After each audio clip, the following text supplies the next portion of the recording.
मोहतरम नाज़रीन, जैसा कि आप जानते हैं कि एक सिविल कोड का मसला एक तलवार की तरह हिंदुस्तानियों के सर पर लटका हुआ है। मरकज़ी हुकूमत चाहती है कि मुल्क में यूनिफॉर्म सिविल कोड को नाफिज कर दिया जाए और इसने लॉ कमीशन के ज़रिए आवाम की राय तलब की है, जिस पर मुस्लिम पर्सनल लॉ बोर्ड ने एक अपील जारी की, जिसके ज़रिए मुसलमानों से इस बात की ख्वाहिश की गई कि वो अपनी आरा को लॉ कमीशन को रवाना करें और ये बता दें कि हम एक सिविल कोड को कबूल नहीं करेंगे और उसको रद्द करते हैं। तो बहरहाल ये मसला बहुत ही शिद्दत के साथ जारी है। अब 2 दिन में जो है इसकी डेट भी ख़त्म होने वाली है अपनी राय देने की। इसी दौरान सदर मजलिस बैरिस्टर असदुद्दीन अवैसी साहब का एक बहुत ही अहम तरीन बयान सामने आया है। उन्होंने कुछ ज़िम्मेदार जमातों के हमरा रियासती वज़ीर आला KCR साहब से मुलाकात की और उनकी मुलाकात के बाद उन्होंने एक बयान मीडिया को जारी किया, जिसमें कुछ अहम बातों की तरफ उन्होंने इशारा दिया और ये भी बताया कि रियासती वज़ीर आला KCR यकसा सिविल कोड की मुखालिफत करेंगे। बहुत बड़ा बयान है और बयान की हम भी सताइश करेंगे और इस जो सो ऐलान का खैर मकदम करेंगे कि हमारे रियासत के वज़ीर आला ने बहुत ही अहम फैसला अवामी मफाद में लिया है।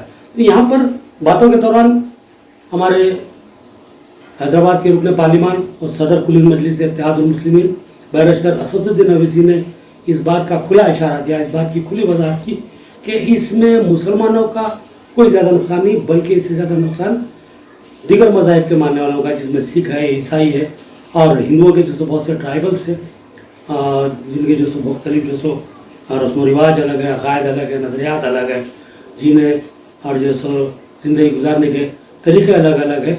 इन लोगों पर भी एक साथ सिविल कोड की वजह से नुकसान पहुँचता है और हिंदुस्तान हमा मजहबी और जो है सो हमा तबक़ाती, हमा नज़रियाती, हमा अक़ायदी मुल्क होने के बावजूद एक खूबसूरत गुलदस्ते की तरह खुश खरम ज़िंदगी गुजारा है और ख़ूबसूरत लगता है। और लोग यहाँ पर एक दूसरे से बावजूद अपने नज़रियात के, अक़ायद के अलग अलग होने के मोहब्बत वखूस के साथ ज़िंदगी गुजारते हैं और अमन अमान का यहाँ पर माहौल बना हुआ है। लेकिन कुछ मुनाफिरत रखने वाले लोग ये चाहते हैं कि मोहब्बत भरी फ़िज़ा ख़त्म हो। इस जो सो सिलसिले में जो सो एक सिविल कोड का शोशा छोड़ा गया है और इसको जो सो मुस्तरद किया जाना लाज़मी बात है। उन्होंने वज़ीर आला KCR के हवाले से ये बताया कि वज़ीर आला बहुत जल्द मुल्क की दीगर सियासी जमातें जो सेकुलर नज़रिए के हामिल हैं उनसे मुलाकात करेंगे, उनसे बात करेंगे और उनको एक सिविल कोड की मुखालिफत पर आमादा करेंगे। इस बात का तयक़ुन रियासती वज़ीर आला ने दिया है। ये बात बैरिस्टर असदुद्दीन अवैसी साहब ने बताई और भी बहुत से बातें हैं जो वज़ाहत के साथ उन्होंने हमारे सामने रखी हैं। आइए हम उनकी गुफ्तगू को मनून आपके सामने पेश करते हैं, देखें कि हमारे सदर मजलिस क्या कह रहे हैं। तेलंगाना के मुख्यमंत्री वज़ीर आला से हमारी मुलाकात हुई, जिसमें हम तमाम ने जनाब के चंद्रशेखर राव साहब से इस बात का मुतालबा किया, इस बात की गुजारिश की कि BJP हुकूमत की तरफ से, नरेंद्र मोदी की सरकार की तरफ से जो UCC लाने की बात की जा रही है, हमने तेलंगाना के मुख्यमंत्री और वज़ीर आला से ये कहा कि आप उसका अपोज करिए, उसकी मुखालिफत करिए। हमने चीफ मिनिस्टर को इस बात का याद दिलाया कि पिछले 10 साल से तेलंगाना स्टेट में उनकी सरकार है, स्टेट में पीस बहुत स्ट्रांग हुआ है, अमन मजबूत हुआ है।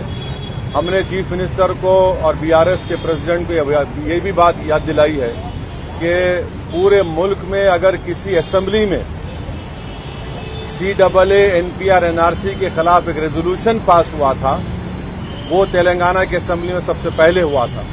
और हमने चीफ मिनिस्टर को अपने रिप्रेजेंटेशन में ये बात दिलाई कि जब CAA का रेजोल्यूशन तेलंगाना में असेंबली में पास हो रहा था तो उस वक्त BRS की हुकूमत ने, सरकार ने उस रेजोल्यूशन में प्लुरलिज्म और सेकुलरिज्म की बात की। तो हमने चीफ मिनिस्टर को ये बावर किया, ये इम्प्रेस किया कि UCC हमारे देश के प्लुरलिज्म के लिए एक अच्छी बात नहीं है, सेकुलरिज्म के लिए अच्छी बात नहीं है। हमने चीफ मिनिस्टर से all India Muslim personal law board ने जो लॉ कमीशन को जो all India Muslim personal law board ने एक नोट दिया है जो 74 पेजेस पर मुश्तमिल है, उसके इम्पोर्टेंट पॉइंट्स हमारे प्रेसिडेंट मौलाना खालिद सैफुल्लाह रहमानी साहब उनको बताए हैं कि कैसे बीजेपी यूसीसी के नाम पर इस मुल्क के प्लुरलिज्म और सेकुलरिज्म को कमजोर करना चाहती है। हमने बीआरएस के प्रेसिडेंट वो तेलंगाना के चीफ मिनिस्टर को भी बताया कि सिर्फ ये मुस्लिम माइनॉरिटी का मसला नहीं, ये क्रिश्चियंस का भी मसला है।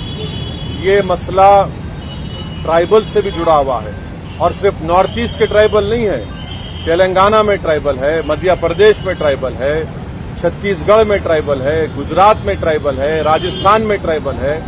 उनका एक कल्चर है और उसका तहफ़्फ़ुज़ करना, और ये सिर्फ ट्राइबल नहीं बल्कि हमारे हिंदू भाइयों के लिए भी ये चीज़ अच्छी नहीं होगी, क्योंकि हिंदू अनडिवाइडेड फैमिली के तहत 3000 करोड़ का टैक्स रिबेट हमारे हिंदू भाइयों को मिलता है। 2015 के इनकम टैक्स के फिगर्स हैं, और अगर यूसीसी आएगा तो Hindu succession act, Hindu marriage act, ये तमाम चीजें खत्म हो जाएंगी। तो ये मुल्क के लिए ठीक नहीं है। हमारे मुल्क का प्लुरलिज्म हमारे मुल्क की खूबसूरती है, और भारत के प्रधानमंत्री को प्लुरलिज्म से एलर्जी है, वो प्लुरलिज्म को पसंद नहीं करते। हमने चीफ मिनिस्टर को के चंद्रशेखर राव के बताया कि भारत के प्रधानमंत्री बोलते कि एक घर में 2 कानून कैसे होगा। तो आज आप देखिए कि भारत के प्रधानमंत्री ने गलत कहा, मिसगाइड किया पूरे नेशन को। हमारे मुल्क में सीआरपीसी हर स्टेट में अलग है।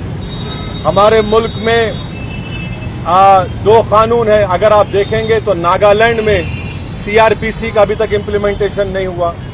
हमारे देश में अगर आप कोई बड़े बड़े मल्टीनेशनल कंपनीज है, उनका आर्बिट्रेशन की हमने सहूलत दी कि वो सिंगापुर जाकर आर्बिट्रेशन करा सकते।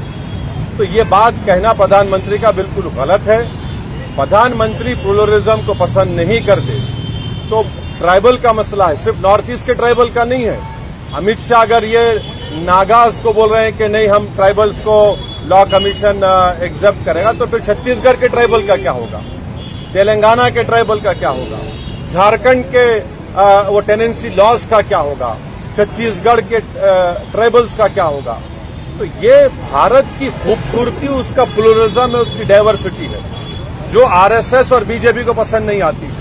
तो इसलिए हम सीएम से बात किए और चीफ मिनिस्टर ने साफ और वाज़े अल्फाज में, in clear cut terms, chief minister ने कहा कि बीआरएस पार्टी यूसीसी का अपोज करेगी। बल्कि चीफ मिनिस्टर आगे बढ़ के ये बात कहे हैं कि वो लाइक माइंडेड पार्टी से भी बात करेंगे। हमसे भी कहा कि हम भी जाकर लाइक माइंडेड पार्टी से बात करें। मैं तेलंगाना के डेलीगेशन के बिहाफ पे तेलंगाना के सीएम का शुक्रिया अदा करता हूं कि उन्होंने इन नो क्लियर का बल्कि क्लियर कट उन्होंने कहा कि हम यूसीसी का अपोज करेंगे। और देश में बहुत ज्यादा दूसरे मसाइल हैं और उन मसाइल पर बीजेपी नाकाम साबित हो रही है, इसीलिए बीजेपी ये सब चीजें देश के सामने ला रही है। तो हम उनका शुक्रिया अदा करते हैं। उनकी पार्टी की तरफ से भी एक प्रॉपर मेरे ख्याल से आप लोगों को स्टेटमेंट भी आएगा। और मैं आपके जरिए से हमारे आंध्र प्रदेश के हमारे दोस्त जो चीफ मिनिस्टर जगनमोहन रेड्डी है, उनसे भी मैं अपील करूंगा कि जगनमोहन रेड्डी के हम आंध्र की पॉलिटिक्स को समझते हैं, मगर हम उनसे अपील कर रहे हैं कि वो उनकी पार्टी यूसीसी का अपोज करे। जो पार्टी प्लुरलिज्म को मानती है, जो भारत के डाइवर्सिटी को मानती है, जो भारत एक मोज़ाइक है उसको मानती है, तो उनको यूसीसी को अपोज करना है। और अगर जगनमोहन रेड्डी टाइम देते हैं तो हम भी जाकर जगनमोहन रेड्डी से मुलाकात करेंगे। इस मीटिंग में और भी दूसरे इश्यूज भी उठे, माइनॉरिटी वेलफेयर के ताल्लुक से, ओवरसीज स्कॉलरशिप के ताल्लुक से, वक्फ प्रोटेक्शन के ताल्लुक से, ओल्ड सिटी में मेट्रो के ताल्लुक से, साथ ही साथ माइनॉरिटी फाइनेंस कॉरपोरेशन में जो लोन्स हैं, इंडिविजुअल लोन्स जो देना बंद किए हैं, तो चीफ मिनिस्टर ने कहा कि 4-5 दिन के अंदर वो 230 करोड़ रिलीज करेंगे। जिसमें ओवरसीज स्कॉलरशिप जो रुकी हुई है और दूसरे जो स्कीम्स हैं, तो ये एक मोटी मोटी बातचीत हुई है। तो हम ये सेक्रेटेरिएट के मसाजिद को जल्द से जल्द और जो दूसरे रिलीजियस स्ट्रक्चर्स हैं वहां पर प्लेसेस हैं उसको भी खोला जाएगा, और गच्चीबौली में जो इस्लामिक सेंटर है उसका भी काम शुरू होगा। ये बहुत से इश्यूज के ऊपर सीएम ने हमसे कम 1.5-2 घंटे बातचीत हुई है। हम शुक्रगुजार हैं। इस मीटिंग में केटी रामाराव साहब भी थे। चीफ मिनिस्टर ने हमसे कहा कि मैंने इस मीटिंग की इम्पोर्टेंस को समझते हुए उन्होंने राज्यसभा और लोकसभा के अपने फ्लोर लीडर्स को भी बुला लिया और उनसे भी कहा कि वो यूसीसी के ताल्लुक से clear cut stand BRS party का है